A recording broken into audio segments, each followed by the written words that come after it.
Bismillahirrahmanirrahim. Assalamualaikum warahmatullahi wabarakatuh. Mahasiswa yang saya banggakan, yang saya cintai, untuk pertemuan yang ketujuh ya. Pertemuan yang ketujuh ini di mata kuliah manajemen keuangan 1. Kita akan membahas tentang manajemen piutang. Jadi kelanjutan kemarin yang kita sudah membahas tentang manajemen persediaannya, sehingga kita lanjut ke manajemen piutang. Nanti rekan-rekan semuanya akan lebih paham lagi kenapa ada piutang, kemudian kenapa harus ada di dalam manajemen ini ya. Nah, untuk itu semuanya nih tanpa terkecuali harus tahu terlebih dahulu itu apa yang dimaksud dengan piutang. Sebenarnya sudah sering kita sebutkan, sudah sering kita lihat, sudah sering kita lakukan latihan ya tentang akuntansi, bahwa di dalam pengantar akuntansi juga sering disebut dengan piutang. Apa itu piutang gitu ya? Nah, di dalam piutang ini ditimbulkan karena adanya kegiatan jual beli. Nah, itu ya. Nah, jual beli yang seperti apa yang timbulnya piutang itu? Apakah penjualan itu akan dilakukan secara kredit? Iya tentunya gitu ya, makanya bisa timbul piutang gitu. Kalau penjualan tunai selalu dilakukan penjualan secara tunai, pembelian juga dilakukan secara tunai, maka tidak akan timbulnya piutang. Tetapi itu sesuatu hal yang tidak mungkin ya dilakukan apabila di dalam suatu penjualan, dalam suatu perdagangan itu tidak ada namanya piutang gitu ya. Jadi memang sudah layaknya, lazimnya itu adanya piutang. Nah, piutang itu adalah semacam tagihannya kepada pihak lain di masa yang akan datang karena terjadinya transaksi di masa lalu. Ya, jadi kita itu mempunyai tagihan kepada seseorang karena seseorang itu mempunyai hutang kepada kita, sehingga timbullah yang namanya piutang. Walaupun pada dasarnya semua perusahaan, baik itu perusahaan dagang ataupun industri, itu menginginkan penjualan itu secara cash. Tetapi memang karena adanya keterbatasan daya beli masyarakat, keterbatasan daya beli oleh perusahaan lain, ya ini menjadikan suatu alasan yang kuat kenapa dilakukan penjualan secara kredit. Apakah penjualan secara kredit yang dilakukan itu bisa meningkatkan omset penjualan, bisa meningkatkan profitnya gitu ya. Apakah resiko yang akan dialami oleh si penjual gitu ya. Jadi semua kegiatan perdagangan, niaga itu pasti ada resikonya gitu ya.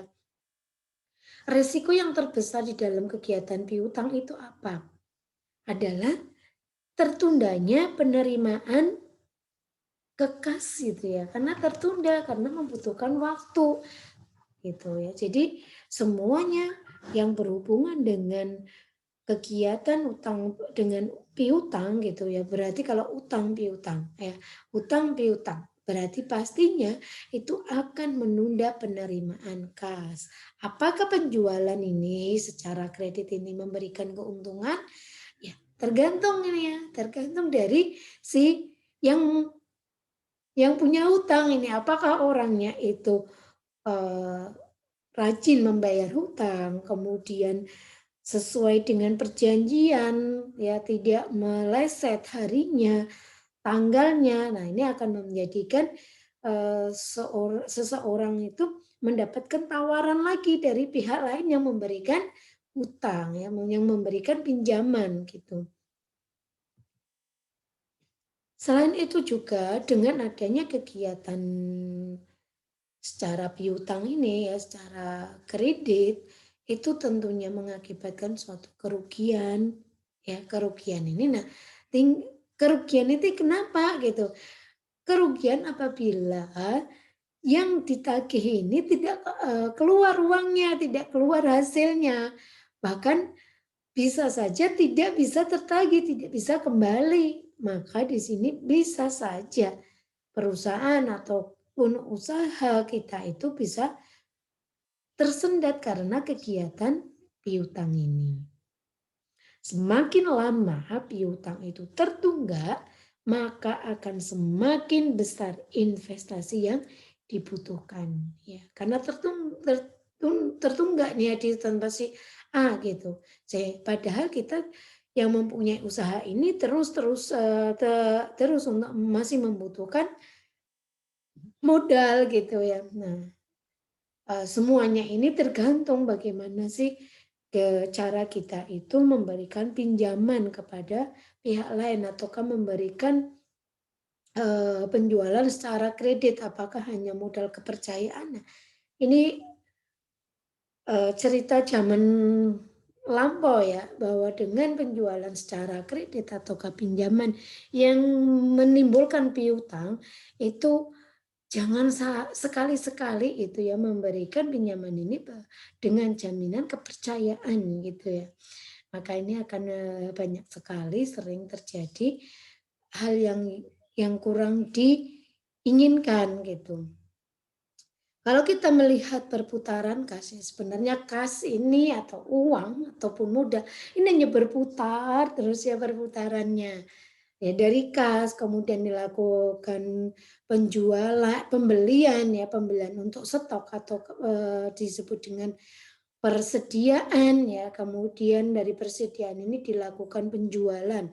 Bisa penjualan secara kredit maupun secara cash gitu. Kalau penjualan itu secara kredit maka akan timbullah namanya piutang. Nah, piutang ini nanti akan dibayar oleh si yang mempunyai hutang gitu. Nah, baru masuk ke kas. Nah, ini tadi penjualannya secara kredit maka penerimaan ke kas itu tertunda. Dalam kebijaksanaan suatu kredit ya atau di sini standar kredit yang berkualitas. Apakah jangka waktu atau periodenya itu yang diberikan sudah sesuai. Kemudian ini ya, jadi untuk penjualan secara kredit atau di dalam suatu manajemen piutang ya, yang diperlukan adalah rekening yang akan diterima. Kemudian jangka waktunya yang diberikan harus sesuai dengan perjanjian.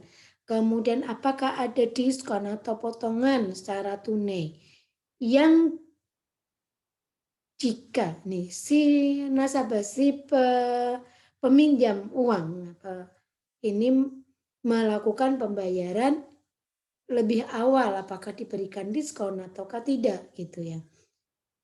Kemudian yang kedua adalah kebijaksanaan pengumpulan piutang atau faktor-faktor yang relevan yang memang seimbang gitu ya. Kemudian keputusan kredit itu juga menyangkut trade off antara keuntungan dengan biaya tambahan. Nah, nanti akan kita hitungkan berapa sih marginnya, profit marginnya gitu ya, profit marginnya itu berapa? Gitu. Apakah bisa memberikan jaminan atas pengembalian modal, kemudian bagaimanakah biaya tambahan setelah dilakukan penjualan secara kredit, begitu ya.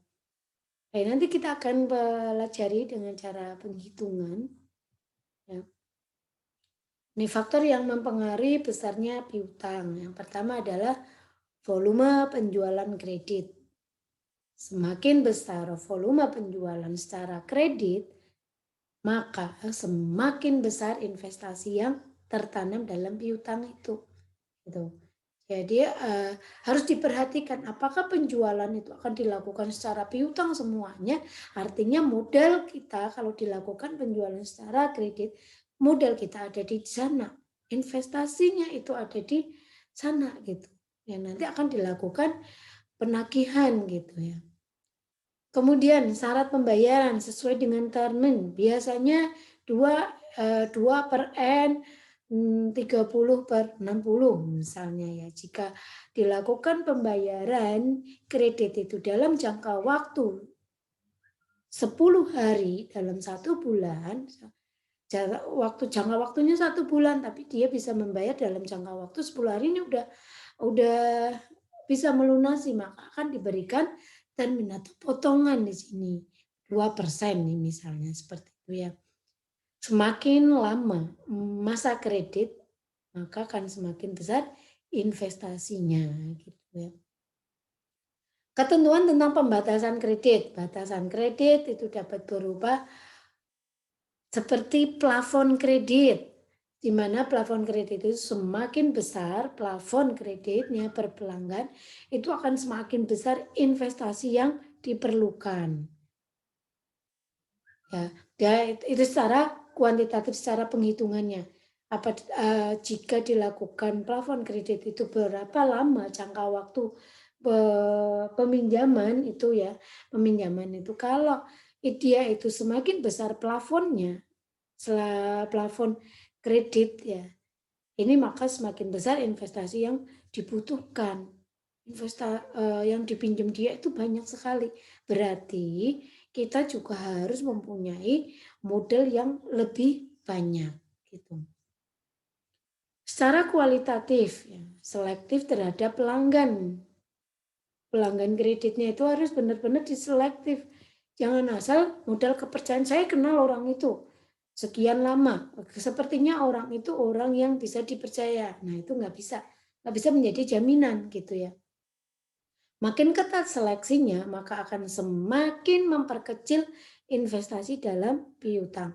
Semakin detail, semakin ketat seleksinya, maka resiko yang akan diterima nanti akan semakin kecil gitu ya. Maka memang harus perlu diseleksi. Dia itu siapa yang mau kita pinjemin? Pinjemin ini kita harus tahu benar. Ya, penghasilannya, rumahnya di mana, pekerjaannya apa, tanggungannya berapa gitu ya. Nah, itu harus diperhatikan di sini agar tidak mengalami kerugian di kemudian hari atau penyesalan gitu ya. Lanjutannya yang ini yang keempat, di mana kebijakan pengumpulan piutang yang bersifat aktif di sini ya. Nah, diperlukan debt collector.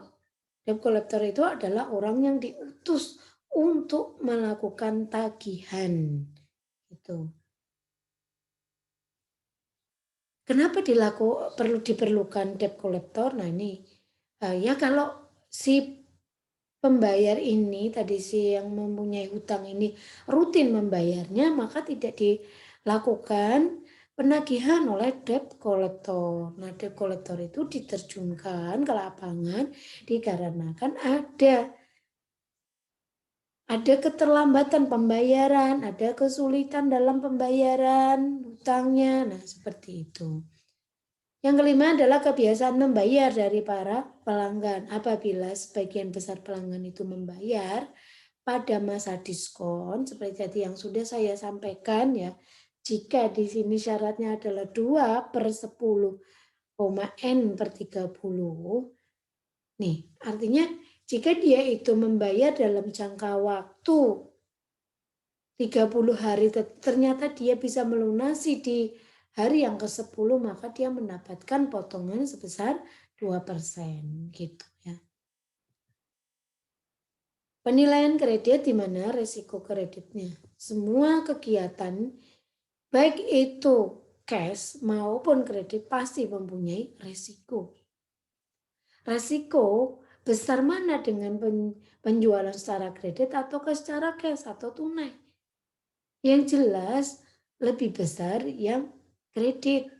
Resiko kredit di sini adalah resiko di mana tidak terbayarnya kredit yang telah diberikan kepada para pelanggan. Si A ini sudah diberikan pinjaman sebesar 5 juta nih misalnya. harusnya dalam 5 juta 5 juta ini harus lunas dalam 12 bulan. Ternyata baru 3 kali dicicil atau dibayar, dia menghilang. Nggak tahu di mana tempatnya, rimbanya di mana. Nah ini yang dimaksud dengan resiko kredit. Bisa saja tidak terbayarkan kreditnya karena orang yang mempunyai hutang itu tadi pergi gitu ya, pergi tanpa ada kabar dan dilacak ini tidak ada. Nah ini resiko ya. Nah untuk mengukur daripada resiko kredit ini digunakan 5C atau 7P gitu ya. Jadi bagaimana sih kita itu bisa mengurangi resiko-resiko di dalam persetujuan kredit? Maka gunakanlah 5C atau 7P gitu ya. Oke, kita lihat apa itu 7P, 5C gitu ya. Di sini ada personality, purpose, prospect, payment, profitability, protection, party. Nah, di sini ada 5C. Ya, ada karakter, capacity, kapital, collateral, kemudian collateral, kemudian ada kondisi of economy. Nah, kita akan bahas satu persatu dari 7P terlebih dahulu ya. Nih, ada personality. Personality ini yang berhubungan jika gini, bank itu akan memberikan pinjaman kepada si A dengan mencari data kepribadian calon debitur ini. Mencari data tentang kepribadiannya ya, ada kelahirannya, kemudian ada pendidikannya, ada pengalaman di dalam bekerja, kemudian ada juga hobinya, kemudian bagaimana sih keadaan keluarganya, keadaan keluarganya berarti di situ ada anak, istri, anaknya berapa gitu ya. Nah, itu juga tidak cukup Bang itu menilai dari segi kepribadian, maka Bang akan mencari informasi lainnya yang berhubungan dengan social standing. Ya. Bagaimana dia bergaul di tengah masyarakat. Apakah baik ataukah banyak masyarakat di sekitarnya kurang senang gitu. Nah ini akan dikorek terus sama bank. Nah seperti itu seterusnya ya. Itu yang kedua adalah purpose, di mana di sini bank itu mencari data itu dengan tujuan atau keperluan penggunaannya itu untuk kredit. Apakah itu akan digunakan untuk nih?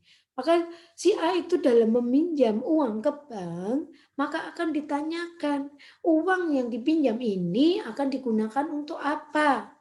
Apakah untuk membeli tanah, untuk membangun rumah, untuk berdagang, ya, atau untuk modal usaha misalnya. Nah seperti itu.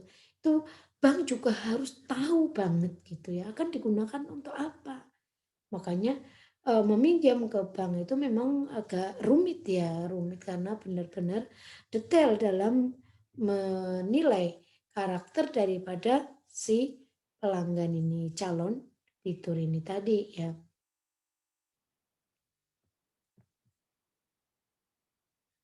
Nah, yang ketiga di sini ada prospek ya.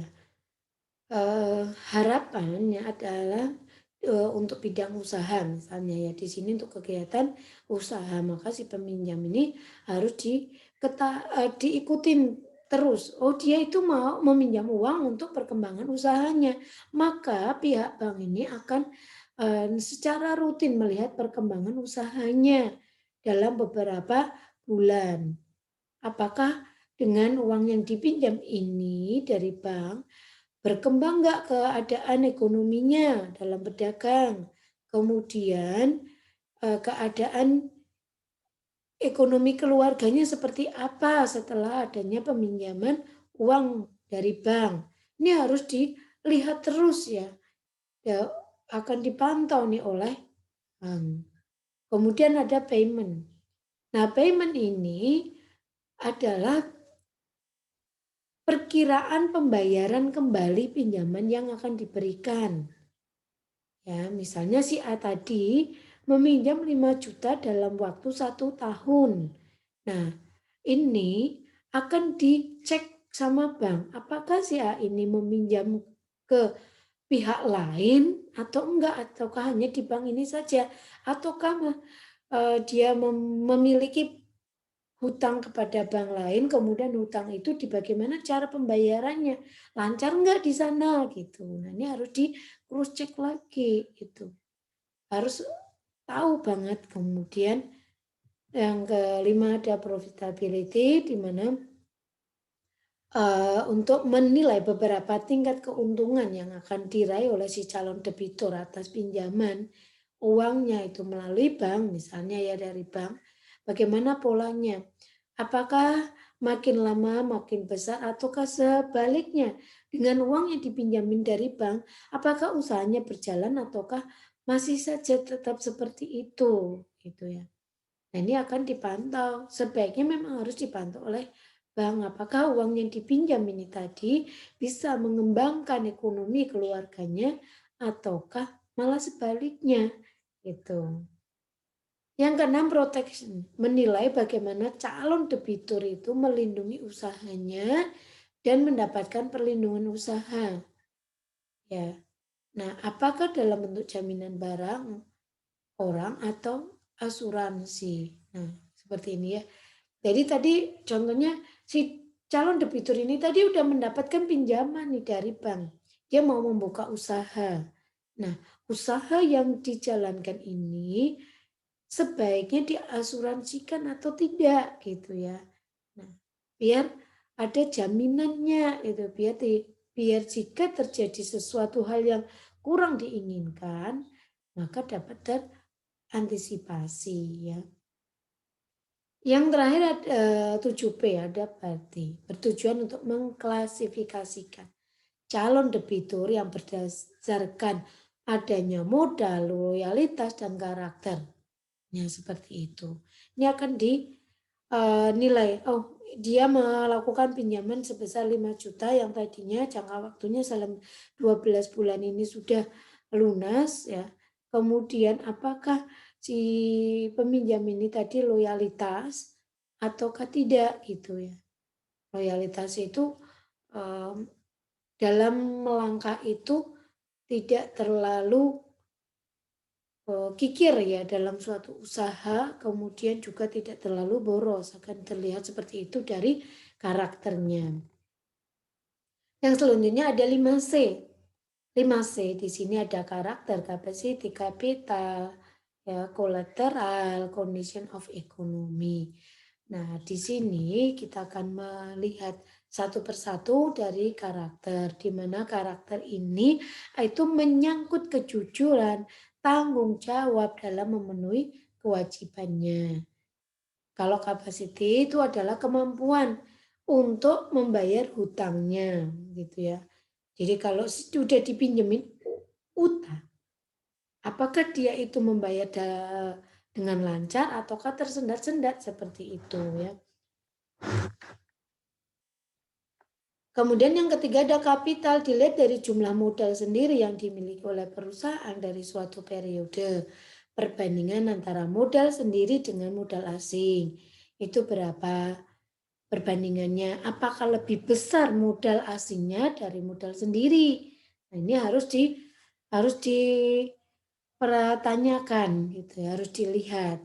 Dengan adanya modal asing lebih besar, maka keuntungan itu juga akan berkurang. Jadi lebih baik, lebih bagus lagi jika modal pribadi itu lebih besar daripada modal asing. Yang keempat, yang keempat di mana di sini adanya jaminan. Ya, jaminan dalam pengambilan kredit. Jadi kalau misalnya kita bukan bank juga ya, misalnya kita bukan bank, kita akan memberikan pinjaman, kita harus mempunyai namanya jaminan atas uang kita yang akan dipinjamkan kepada calon debitur gitu. Kondisi di mana kondisi perekonomian secara umum seperti tadi yang sudah disinggung dengan adanya kondisi perekonomian. Kalau kita itu sudah mendapatkan pinjaman, maka langkah kita dalam suatu usaha yang berhubungan dengan perekonomian akan dilihat, akan dipantau. Oh, bulan ini si A membayar tepat waktu. Bulan yang kedua membayar tepat waktu tapi mundur harinya. Bulan yang ketiga si A ini membayar eh, terlambat gitu ya, terlambat. Nah, dengan terlambat kemudian dilihat lagi yang keempat, di bulan yang keempat apakah membayar secara teratur, rutin atau sering telat. Nah, seperti itu adalah akan dilihat di sini ya. Jadi kalau kita menggunakan prinsip baik itu 5C atau 5P itu kebanyakan resiko kredit ini sangat kecil, tidak bisa diantisipasi. Tuh. Nah, di sini ada langkah-langkah penentuan kredit ya, ada penentuan batas tertinggi untuk resiko kreditnya. Misalnya nih dalam 5 tahun terakhir terjadi kredit yang tidak tertagih atau kredit macet dikatakan ya. Di sini ada 4%, 3%, 5%, 6%. Nah, 5%. Di sini kita dapat menentukan batas tertingginya adalah 6% untuk penjualan secara kredit. Kemudian yang selanjutnya adalah mengadakan klasifikasi pelanggan. Tuh, ya, kemudian seleksi pelanggan tetap tadi sudah disinggung. Untuk pelanggan ataukah calon pelanggan, calon debitur itu harus diseleksi. Ya sebisanya mungkin sampai lengkap datanya kalau dia mau melakukan pinjaman secara kredit gitu. Dengan tujuan adalah untuk memperkecil resiko kredit. Nah, seperti tadi dalam perputaran piutang udah disinggung di depan bahwa sebenarnya uang kita itu selalu berputar saja. Ya, kalau seperti tadi ada kas, kemudian ada manajemen, ada piutangnya ya. Di sini ada kas, kemudian dilakukan untuk pembelian persediaan gitu ya, persediaan stok, baru nanti timbullah piutang.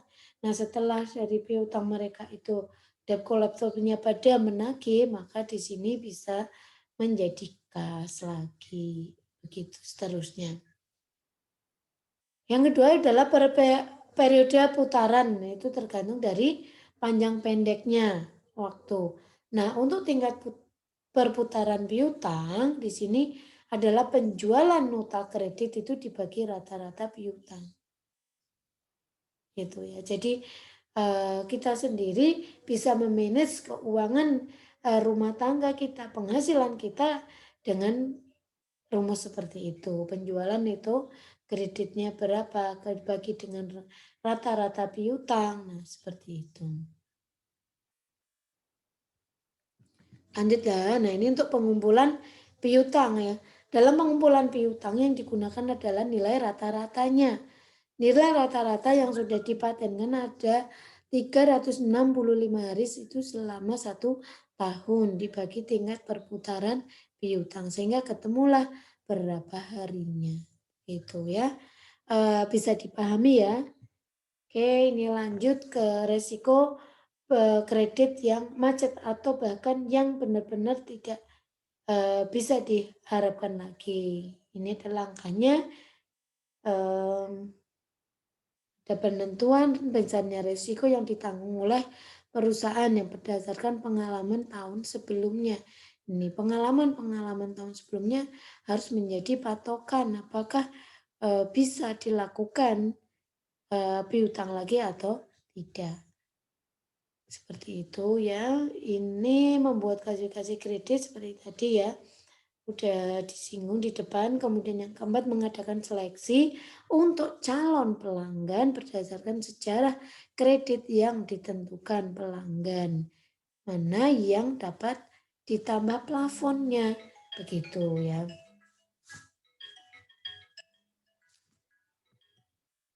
Nah, sekarang adanya analisis ekonomi untuk penjualan tunai dan penjualan kredit nih. Contohnya ya.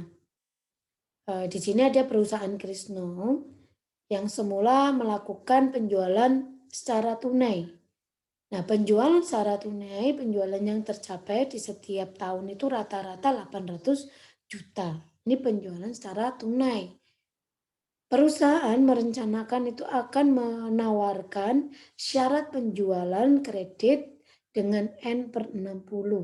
Ini berarti bahwa pembeli itu bisa membayar pembelian pada hari ke-60.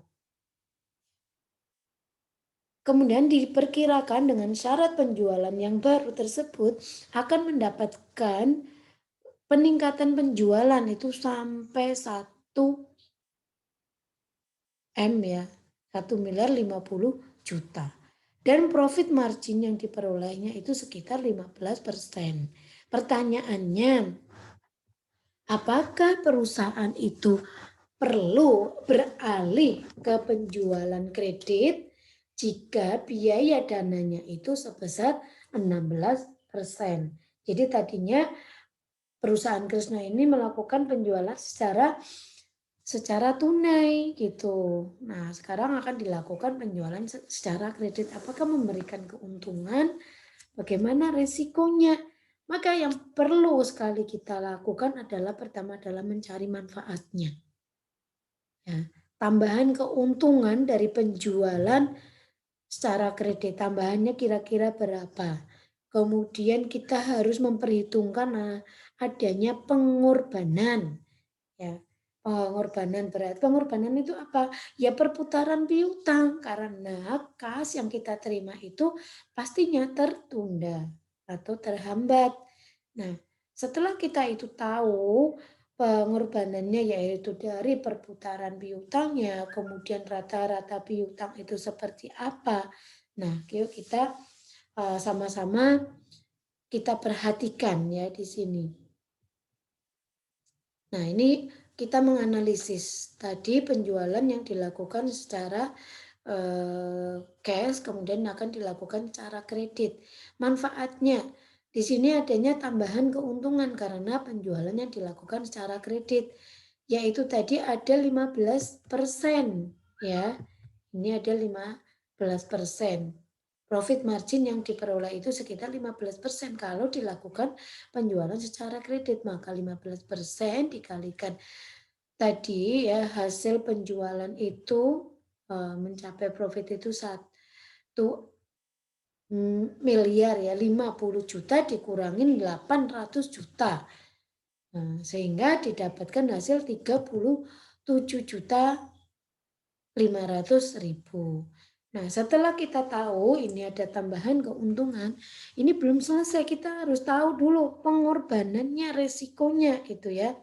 Tadi perputaran piutangnya ada 365 hari ya, dibagi 60 hari. Tadi udah disinggung di sini ada 60 hari saat pembayarannya gitu ya. Jadi ini 365 dibagi 60 sehingga perputaran piutangnya si A itu akan membayar piutang itu dalam 1 tahun itu 6 kali cicilan dalam 1 tahunnya. Nah, untuk menghitung rata-rata piutang, maka ini hasil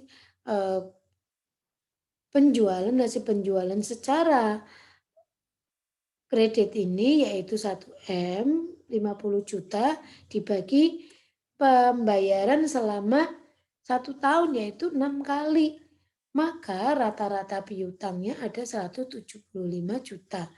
Jadi si A itu akan membayar dalam kurun waktu 1 tahun atau 1 tahunnya itu 6 kali pembayaran, misalnya 2 bulan sekali, dia akan membayar utangnya dengan cicilan sebesar atau angsuran itu sebesar 175 juta. Nah, begitu ya.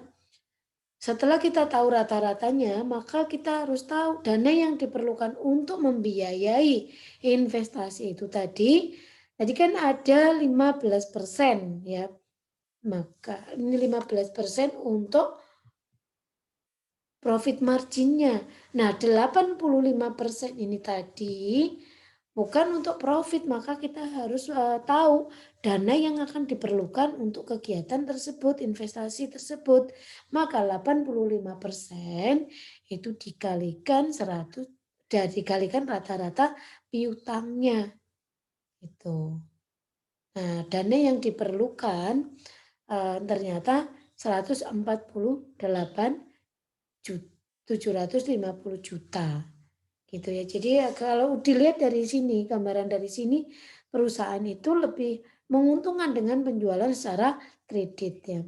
Nah di sini yang terakhir ada biaya dana yang harus ditanggung selama piutang, yaitu tadi ada 16% ya. Nah ini penjualan kredit jika biaya dananya itu 16% kali 148.750.000 sehingga didapatkan 23.800.000. Ini adanya tambahan manfaat nih. Jadi perusahaan Trisno itu akan beralih ke penjualan secara kredit. Karena di sini memberikan keuntungan selama 1 tahunnya itu ada 13.700.000. Tuh, mudah ya, sangat bisa dipahami untuk itu. Kita lanjut. Nah, di sini teori-teorinya saja nih keuntungan dalam penjualan kredit. Yang pertama adalah adanya kenaikan hasil penjualan. Kenaikan labanya, kemudian bisa memenangkan persaingan apabila penjualan yang dilakukan ini memberikan keuntungan yang dilakukan secara kredit ini lebih menguntungkan. Itu maka di sini bisa memenangkan persaingan. Nah, di sini di dalam penjualan secara kredit muncullah nih, timbul ya biaya-biaya yang diperlukan dalam penjualan kredit. Ternyata banyak sekali tambahan biayanya, yaitu ada biaya penghapusan piutang, pengumpulan piutang, ada biaya administrasi, biaya sumber dana. Nah, inilah yang timbul yang harus dikeluarkan oleh perusahaan. Ada 4 macam biaya ini. Ya. Nah, di sini ada kegiatan manajemen piutang. Ya, ada penyaringan langganan, penentuan risikonya, seperti tadi ya, udah disinggung di depan, ada penentuan risiko kredit, kemudian potongan atau adanya return ya. Kalau dia itu membayar tepat waktu, maka akan diberikan potongan misalnya, potongan dalam pembayaran. Nah, dan lain sebagainya itu cara seseorang untuk bisa percaya ya kepada si nasabah ini, si debitur ini, calon debitur ini. Oke, ini selanjutnya adanya perputaran piutang.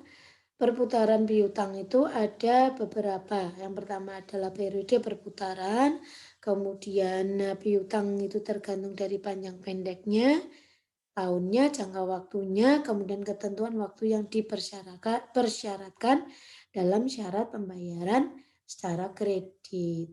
Nah, ini banyak ya perputaran piutang tadi ceritanya. Kemudian ini ada kalau mencari residual turnover ya, yaitu di sini rumusnya dan net credit sales dibagi dengan rata-rata. Ya, dan selanjutnya seperti itu. Apabila rata-rata hari pengumpulan piutang itu lebih lama dari batas pembayaran, maka cara pengumpulan piutang itu kurang efisien. Gitu ya. Nah, ini ada kemungkinan resiko piutang yang akan terjadi.